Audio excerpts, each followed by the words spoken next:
Welcome back to another Coach's Corner here on the Athens Rock Lobster Network. Play-by-play commentator Matteen Rad, joined as always with head coach Steve Martinson. Coach Marty, the team is coming off of another shutout loss against the Blue Ridge Bobcats. It's a little bit of deja vu, another great goaltender performance, but a different goaltender. You said after Friday's game that your team needed to shoot the puck better. Was that the same ailment on Sunday, or was something else plaguing the team? Well, I mean, I think it's a combination of that. And then I think, we had some scoring chances that I thought we could have moved the puck, made a little better decisions on passing. And we shot and, we had some situations where we could have just went side to side. But yeah, their goalie, I didn't think we played a poor game. I just thought their goalie was really good. And even when we shot the puck good, he made some good saves. So it was certainly a frustrating afternoon. Or I guess the evening. That was the evening game. I'm used to Sundays being an afternoon game, but that was tough. And then the power play. We get a power play late in the game, and that's when we really needed to step up and tie up the game. So it was a little bit disappointing. It was Connor Green in the net on Sunday for Blue Ridge, and he came back from a loan in the SPHL because backup Marshall Murphy had hurt himself in the warm-up on Saturday. With Hussey's shutout on Friday, and then it feels like you figured him out on Saturday, you score 5 goals against him, then they're able to put a new goaltender to worry about in Green on Sunday.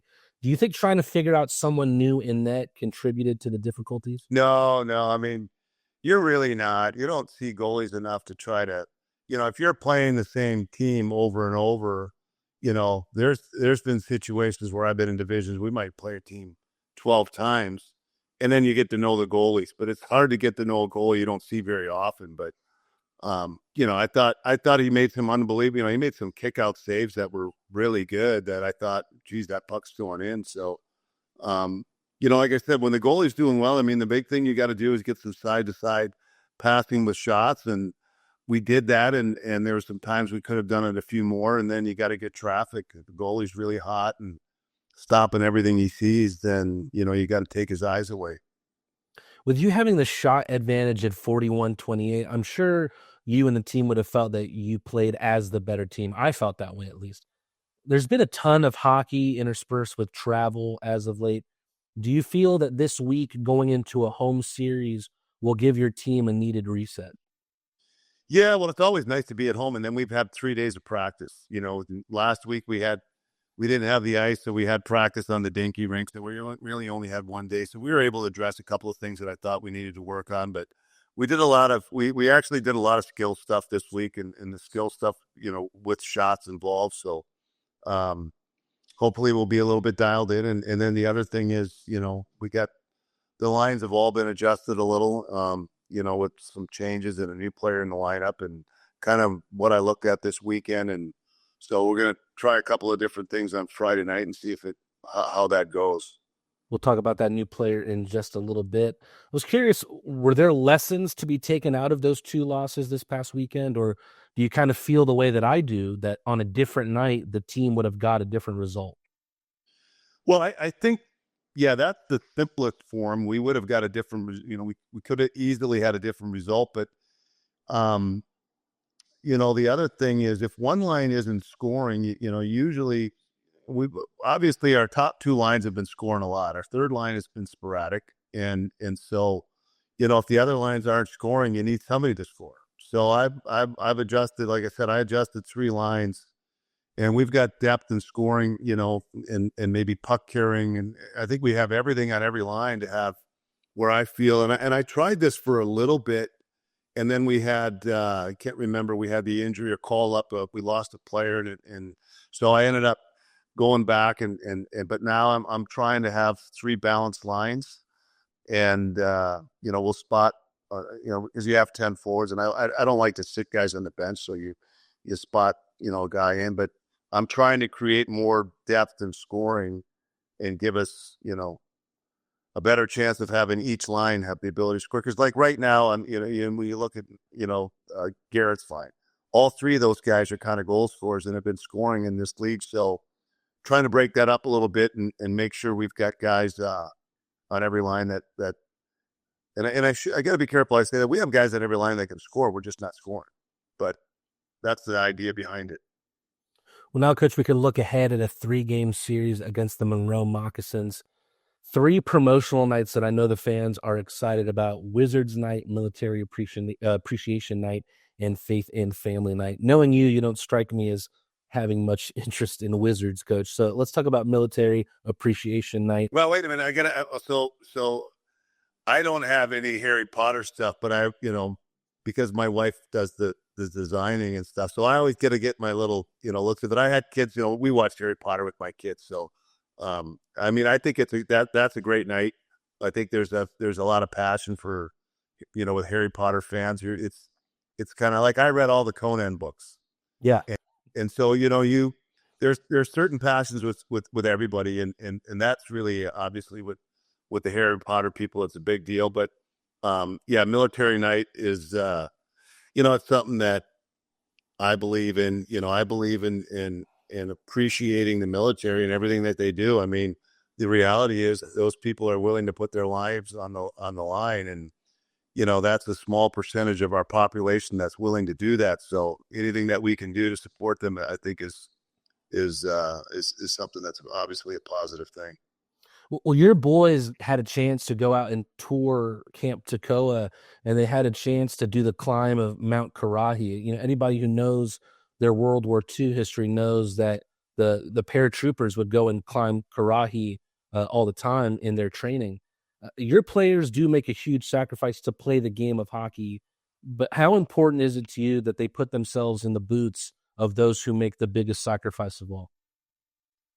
Well, I can't speak for each player because, some people come from military families and some people, are completely against it. So, I can't speak for everybody. The one thing that I always think about is, when you hear athletes say we're going to go to war, with another team, it's going to be a battle out there. And those are things you'll never hear me say. I mean, I'll say it'll be tough. It's going to be a hard fought series, but you'll never hear me talk about it's going to be a war, because in war, people really do get shot and they really do get killed. And a game is a game. And as bad as we want to win every game, it's never a war. It's a game. And it can be, like I said, physical. It can be, high scoring. There's a lot of different aspects of the game and series and things that, that change, but it's never really a war. So, but anyway, going back to, I always like it when we have military people up and you honor them, and same thing with first responders. I think it's important to the communities that those people get recognized.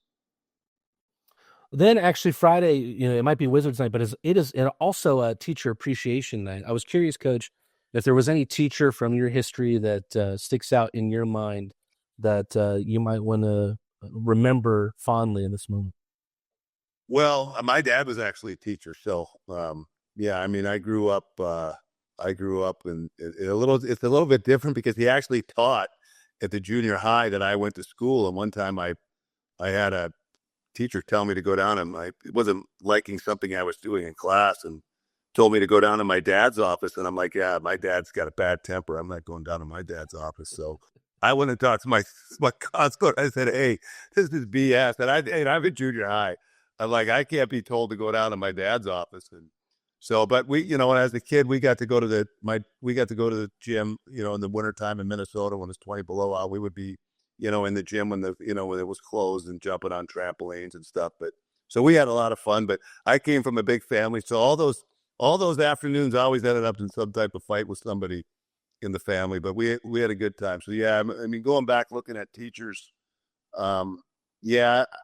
I had an English teacher in college that wanted me to leave business school and get into creative writing, and I was just kind of like, no, I'm not going to do that. But she read one of my one of my in class assignments to the English board, so that was kind of different for me. But yeah, I mean, I wasn't I was a back of the class guy, not a front of the class guy, so I'm probably the wrong person to ask that question. Well, those promotional nights are ended with Faith and Family Night on Sunday. There's going to be a panel, and actually Malik Johnson will be one of those speaking. I thought it was really cool that Malik was going to be able to get up there and talk about his relationship with God. What are your thoughts? Yeah, I mean, I think that's really important. I've had Gary Steffes play for me in Allen, and he's I guess a pastor, or however, I'm not sure the exact wording you have, but So I've had some players that they used to go out and pray, after the games and visiting players. And I see guys do that too. So I think that's great. I think it's great that Malik can, pass on what he feels strongly about and encourage other people to do the same. No doubt, a lot to be excited about in Akins Ford Arena this weekend. Let's get back to the hockey, though. This 3-game set could really send Athens closer to clinching the playoffs. Monroe is right outside the playoff picture in 6th place, and the more that we deprive them of points, the easier it makes it for us to get in. With that being said, Carolina now has an 11-point lead at the top of the division with 3 games at hand over us, so they're back in control of their own destiny. Rather, we have 3 games at hand against them. Right. How important is it for you to leapfrog them and secure home ice advantage until the final? Well, to be honest, the home ice is making the playoffs is the last thing on my mind. I mean, it's just making sure you're doing things right that result in wins. So yeah, we hurt ourselves last weekend, and injuries. There's a lot of things that can be a part of that, and I saw Carolina just put somebody on the reserve today, and so things can change quickly, and the only thing you can do is control what you can control, and that's give yourself the best chance to win. So I don't really spend a lot of time looking at the standings. I know that we can run off another 12 wins in a row, but you can't look at it that way. You just got to do the things there's always little adjustments that you're making, whether it's personnel, or how you're playing, and things that you can do maybe a little bit different, and so that's really my number one focus is like we played pretty good defensively, in the games that we lost. We just weren't, like I said, we just weren't scoring goals. So, that's my focus right now is continue playing strong defensively, but sharpening up and, like I said, getting more depth in our scoring. Let's go over a couple of personnel things. We saw Michael Greco go down in Sunday's game as he took a nasty blocked shot in the lower body. Any update on Grex? Yeah, no, he's just day to day. I mean, he went to the hospital for X-rays. He was pretty sore. He's pretty swollen. He can't get a skate on. So, I mean, when the swelling goes down, and if anybody that's ever had a bone bruise, they're pretty painful for a week, and then they can subside, quickly. But because it's an area that you got to put your skate on and move, we got to get swelling down, and hopefully there's nothing, because we X-rayed it. Sometimes stuff can show up later. If it's really a hairline, the good thing about if it shows up later, it's really minor. It's so he was in a lot of pain, and he's got a walking cast though, or boot, so he's definitely out for the weekend. Also curious if there's anything on Orca. It seemed like he didn't come back out for the 3rd period. Will Orcs be good to Yeah, go? he's okay. He's back. He's back. He's back at it. He had a minor. He had some spasms that were keeping him from being able to skate. So he's all healed up and ready to go. Any other nagging kind of things with any of the other guys on the team right now? Well, there's guys that have nagging things. I'm not going to say, I mean, the other teams sometimes listen to this stuff. So, yeah, I'm not going to. I mean, we've got some guys with minor injuries. I mean, we had this last weekend, we had a lot of guys get slashed. We're lucky we didn't have any broken fingers. And if you've ever bruised your finger and you get the bleeding underneath your fingernail, it really is painful. And one of the things that we used to do is, you heat up a paper clip and you burn it through your fingernail and you just see the blood spurt out. And it's just instantaneously relief. So we had a lot of guys that were still there, they couldn't skate for a shift because their fingers were so sore from getting slashed. So I think the league's got to crack down on slash, and there's no reason to allow it. It's not good for the game. It's not good for the players. Well, Coach, sounds like everyone else is pretty much good to go. We also have a new member of the team to talk about, Bohdan Zinchenko. Of course, we saw a lot of Bohdan as a dasher a couple weeks ago, and he scored key goals in the series against us. Did that directly motivate you to trade for him, and what do you think he brings to the table? Well, when they had some issues with their team, so when some players became available, I mean, one of the things that I haven't just played him. I thought that guy made some plays and he carried the puck a lot. That's the other thing. He was able to carry the puck a lot against us. And I like puck carrying play. I like guys that can carry the puck. And, it isn't just carrying the puck. You got to be able to see people. You always look at players with who would you want to be on the line with? And, you want guys that when, could see plays and make plays. So that's what I saw with him, and there he had a slow start with Danbury and ended up getting traded, but I get these 9 goals in the last 17 games, and I know he scores shorthanded, he blocks shots, and he tells me that he could play a physical game, and I don't mean a fighting physical game, but a guy that will finish his checks, and he's another penalty killer. One of the things with all these games coming up, we're going to get more guys involved in the penalty kill. So that, we don't wear out Garrett and some of the guys that have been logging a lot of penalty kill time. Same with the defensemen. Can you talk about, and I know we're getting a little behind the scenes here, so feel free to just say no comment on this question if that's what you wish to do. But can you talk about the rhetoric behind what future considerations means down the line in a trade between? Well, it can mean anything. It can mean money. It can mean a player to be named later. It can be a player at the deadline. It can be a player for next summer. There's a lot of different things in, that can be. And so, I mean, one of the reasons is if you're paying money for a player, if you don't really want to disclose. So it always goes in as future considerations, whether it's really something to be done in the future, or whether it's done right now. Gotcha. We talked about trying to find scoring outside of your top 2 lines. I know you talked about jumbling around those lines a little bit, but was that your biggest motivation in trying to find someone like Zinchenko? Well, I made the deal after we didn't score enough goals on Friday night is when I made the deal. I said, okay, I actually made a deal on Saturday, and not finishing, and then not seeing the playmaking that I'd like to see from every line. I just said, okay, I'm going to make it a little bit more competitive. And unfortunately, that's the way it has to be sometimes. It's a competitive business.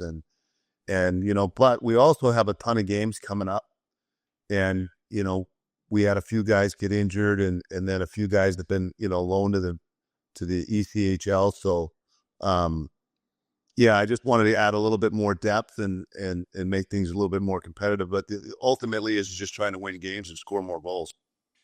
How about those guys in the ECHL? I think right now it's just Troy Murray and Justin Portillo. Are you keeping tabs on them? Are you staying updated with their coaches on how they're doing? Yeah, I mean, I text with the players and just see how they're feeling, how they're doing, and I obviously I check the game notes and game stats on when they play. And last night, South Carolina had a big win in Florida. The game was kind of funny, a lot of shots against the first and third. I didn't look at the box scores for all the penalties. I just looked to see if Murray's, obviously I looked to see if he's had a fight or he had a roughing with their tough guy. And he just commented that they had a lot of, that Florida had like 4 straight power plays at the end of the game. But he says he's feeling good. He's played a little bit of left wing, and he had talked about playing left wing, with me during the summertime. And I just said, hey, look, having a big, strong physical defenseman is much harder to get than a physical forward. So, but because he can skate, he's easy to use up at left wing. And, on our team, we had so many right shots. Normally I have 3 lefties and 3 righties and, one extra on, or, 7. And I've never had a team with so many right shot defensemen ever in all the years I've been coaching. So it's kind of funny that it ends up that way. I've had teams with a lot of left shots, but never as many right shots as we have on this team. Well, we have a big 3-game set against Monroe this weekend. Obviously, there's merchandise for our Wizards night and a lot of Hogwarts gear and Rock Lobster themed.